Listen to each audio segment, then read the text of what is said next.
გამარჯობათ, მოგესალმებით, მე ვარ ირაკლი ცეცხლაძე, საქართველოს მოქალაქე, განათლებით ვარ ფსიქოლოგი და მინდა ჩემი შეხედულებები გაგიზიაროთ პარლამენტზე და პარლამენტის შესახებ, ოღონდ ხას გავუსმევ არა კონკრეტულად ჩვენს პარლამენტზე, ან რომელიმე სხვა ქვეყნის პარლამენტზე, არამედ ზოგადად ამის შესახებ. პარლამენტი ეს არის მე როგორც გავიგე, როგორც დავაკვირდი, ის ორგანო, რომელსაც ჩვენ ვანდობთ საქმეს, რომ აირჩიონ კანონები და შეადგინონ ქვეყნისთვის ის სამართლიანობა და წესები, ეგრეთ წოდებული კანონები, რომლებიც მოაწესრიგებენ ქვეყანაში დაალაგებენ მდგომარეობას და მოაწესრიგებენ სიტუაციას და გარკვეული ჩვენი არჩეული მიზნისკენ წაიყვანებენ ამ ქვეყანას მიზანს დაისახავენ და იმის მიხედვით აირჩევენ კანონებსაც. რაც სახასავსებით ნორმალურია, ალბათ ამაში ცუდი არაფერი არ არის. მაგრამ დავაკვირდეთ ერთ რამეს, პარლამენტს ირჩევს მოსახლეობის უმრავლესობა. აი ხმათა უმრავლესობას ვინც მიიღებს, ის შედის უფრო მეტი ხმით არ იმითი, რა ქვია, რაოდენობით ხომ პარლამენტში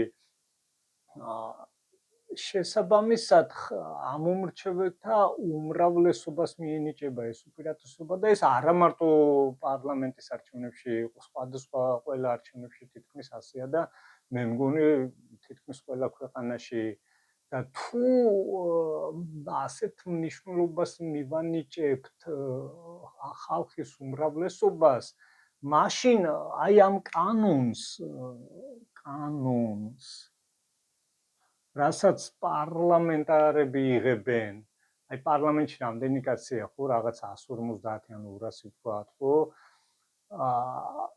თავად კანონს რატომ ღებულობს ეს პარლამენტი? რაღაცა ხალხის რაოდენობა და არა მოსახლეობა.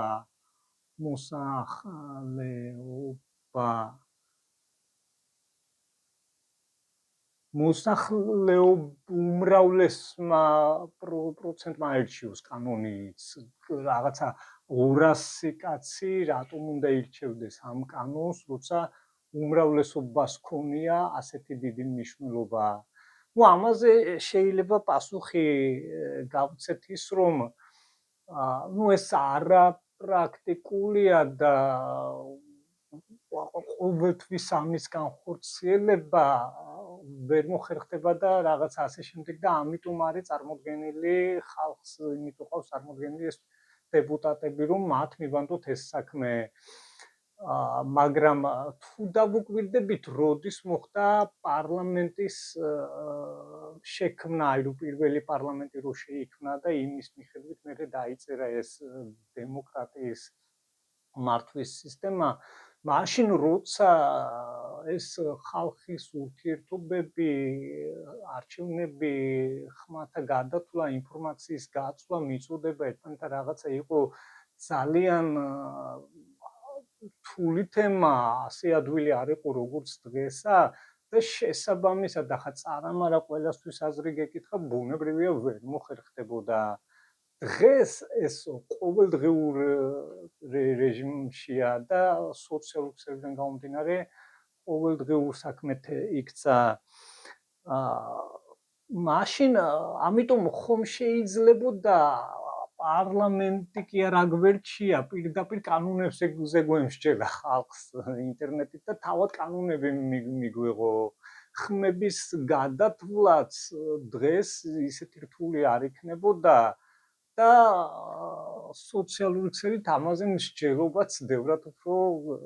შესაძლებელია, ხომ მაინც ხდება, ხომ ამის განხილვა. ასეთან აღარც პარლამენტის ზე დაიხარჯებოდა იმხელა ბიუჯეტი, რაც დღეს იხარჯება.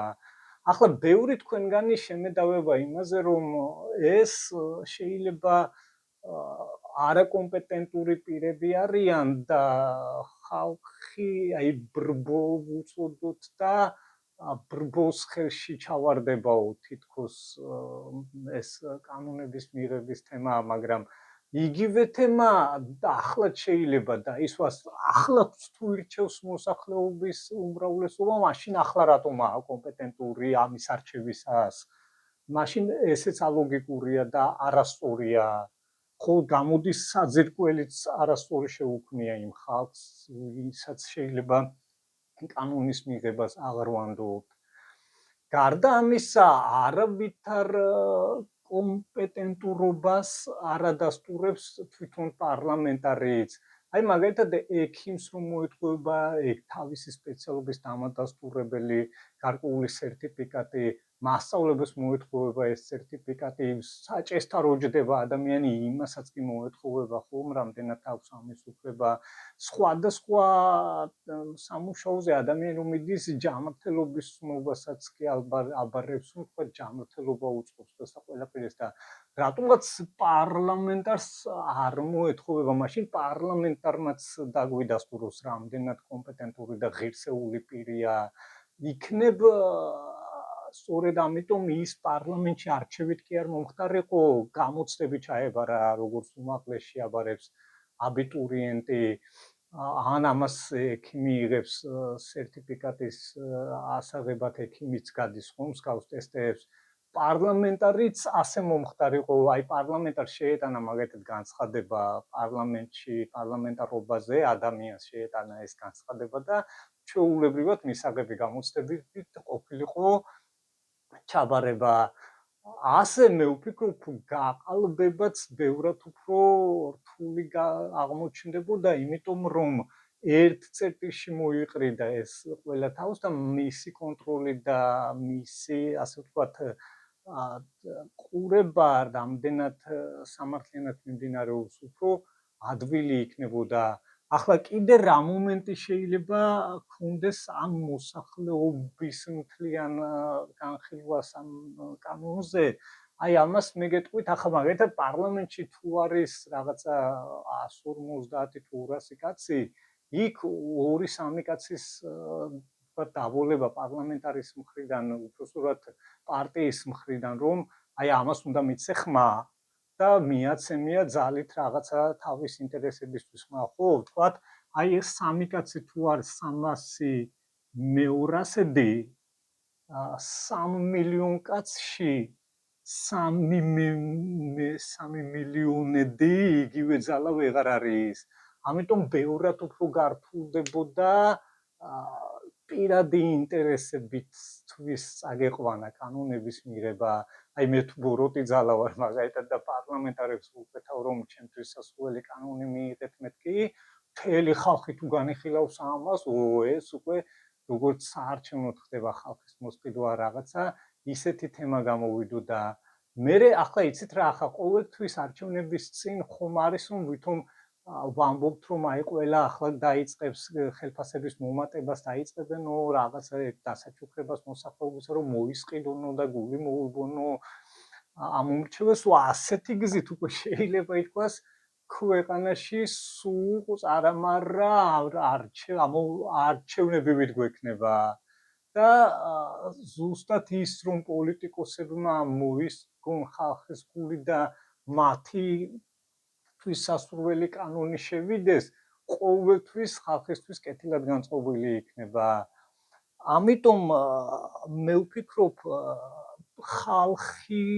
ისეთივე კომპეტენტური პირია ამაში როგორც პარლამენტარები არიან ისინიც არ გადიან არაფერს ახლა თუ ვიღაცა იტყვის რომ ამას თქვა ზოგი ვერ დაესწრებოდაო ზოგი რაღაცა ემოციებს აყვებოდა და რაღაცა ეს პარლამენტშიც ხდება აგი დღესაც არ არის გამორიცხული პარლამენტის სისტემიდან და კიდე პარლამენტში როგორც გითხარით 1-2 კაცის დანაშაული ბევრად უფრო ძვირად ფასობს ვიდრე მოსახლეობაში ახლა ხომ არ არის ეს პარლამენტი ის ძველებური გადმონაშთი და ახლა რომ იწერებოდეს დემოკრატიის ეს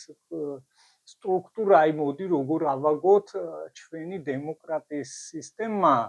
იქნებ სხვანაირი შეიქმნებოდა ეს და ალბათ ასე უფრო ვიტყოდით თანამედროვე მოსახლეობა, რომ მოდი აგვერჩია ერთი ვიღაცა პარლამენტის თავმჯდომარესავით კაცი, მაგალითად, რომელსაც დავნიშნავდით, აი სოციალურ ჯგუფში ადმინისტრატორი იქნებოდა ამისა და იქ წავიდოდა ეს განხილვა და მსჯელობა ყველაფერი ამისა. გამოკითხვა და ხმების მიცემა კი ხდება ეს ისეც მეც კი ვხედავ ყოველდღიურად Facebook-ში. მე ვფიქრობ ასეთი ჩამოყალიბება ექნებოდა ამას და არა ისეთი როგორიც დღეს არის. მერე ახლა ბევრი თქვენგანი ალბათ მეტყვის რომ აუ ასე შეიქმნებოდა ყალბი პროფილები და ამას იურიდიული ძალა რაღაცა ვერ ექნებოდა და ასე და ისე, მაგრამ ვერც ამაში დაგეთანხმებით და შემიძლია დაგიპირისპიროთ ის, რომ დღეს ეს აღარ არის პრობლემა, იმიტომ რომ აი მაგალითად სხვა ინტერნეტ ბანკინგებში, ანუ ონლაინ კაზინოებში, ხო, ხდება ასე ადამიანის რეგისტრაცია, იქ ყველა მის აკაუნტს ძალიან იურიდიულად ძალა აქვს, ვერ ხდება მსგავსი გაყალბება და ამასაც თავი დავანებოთ დღეს რა ხდება დაწერილი კომენტარზე თუ კაცი ჯარიმდება, ესე იგი აღიარება ხდება მისი სიტყვისა. თუ ამ სიტყვას ვაღიარებთ და შესაბამისად ეს პრობლემა აღარ არის, რომ ეს სიტყვა იმ პირს ეკუთვნის, ეს უეჭველია და დადასტურებული, მაშინ ხმის მიცემაც მე ვფიქრობ უპრობლემოდ შესაძლებელი ყოფილა. მე მგონი ამაზე დაფიქრება ღირს. კარგით, აბა დაგემშვიდობებით, მე თავს აღარ შეგაწყნით, კარგად იყავით.